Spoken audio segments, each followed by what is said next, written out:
Confirmation this week that the national minimum wage is being moved up by just under 7% to R23.19 an hour. If I've done the maths on my cell phone calculator correctly, that's quite a big if. If you work for 8 hours a day, for 5 days a week, and you're on the national minimum wage, you would earn R927.60 a week. It's not very much money to live on. But as always, when the minimum wage goes up, some companies worry they may not be able to pay workers the new wage. Jéandie, Leone is a commercial executive at Workforces Staffing. Jéandie, good afternoon to you, and thank you very much indeed for your time. This increase is just above inflation. Inflation, I think, is going to creep up, but still, this is just above inflation. What impact is it going to have on workers? It will make a tiny bit of a difference. Yes, thank you, Stephen. I think the impact on workers will generally be positive.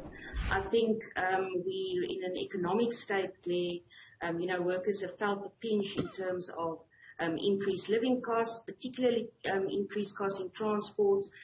With the COVID pandemic, a lot of extra costs and job losses.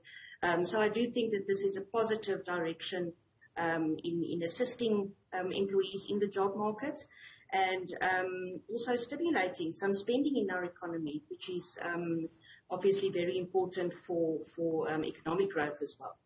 Do we actually have official figures for how many workers are on a minimum wage? And working that out can sometimes be complicated. There have been exemptions for domestic workers and farm workers. That's changed lately. But do we actually have a hard figure how many people are on a minimum wage? And I mean, it's also about enforcement, isn't it? That's correct, yes. So most people on the minimum wage will fall outside of your domestic worker and farm categories. Obviously, our latest figures will include these categories, as they are now on par with the minimum wage. But we're looking at the majority of our working class or our people in the job market actually being on the minimum wage, and the estimates at this stage is between 7 and 8 million. It's a large number of people. Whenever we have an increase in the national minimum wage, and it is an annual thing, there's always a little bit of sort of tension around this. There's some companies who claim that they can't now afford to pay workers, and they say they'll have to lay people off. I mean, should we believe them when they say that? I know it depends on sectors. Yes, I think that that's a correct assessment in some respects. Obviously, it will depend from one industry to the next, and fluctuations in demands for their products and services.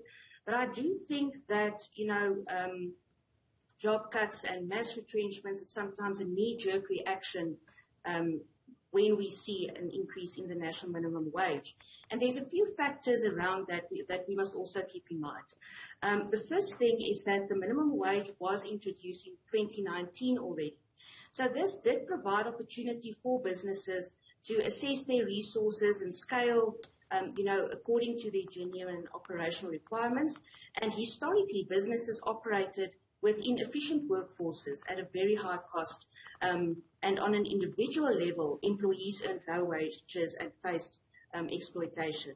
So where businesses did not use this opportunity pre-2019 to optimize their labor costs, the pandemic created a further opportunity in 2020 where businesses had to see firsthand that market conditions can change overnight and that they have to operate smarter.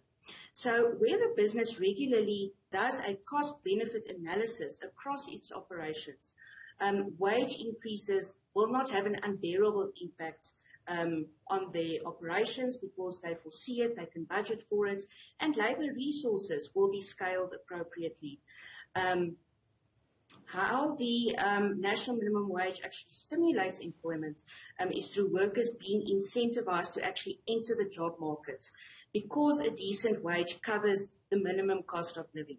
And as I've mentioned, there's been a tremendous increase in the cost of living recently, especially with transport, and a welfare income might make more sense to a worker that doesn't earn enough.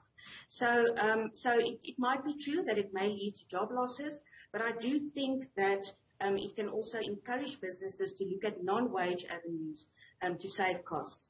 So instead of directly going to job cuts, perhaps businesses can look at other methods of absorbing that increase, such as raising their prices or looking at infrastructure spend versus necessity, and also alternative employment models that's focused on productivity output to boost productivity of their workforce.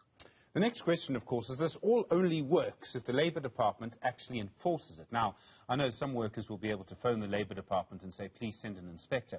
But if you don't enforce it, people are going to get away with it. If you don't have enough inspectors, people are going to get away with it. If you're in a far-flung place where the nearest Labour office is 500 kilometres away, well, you're probably not too worried about a raid.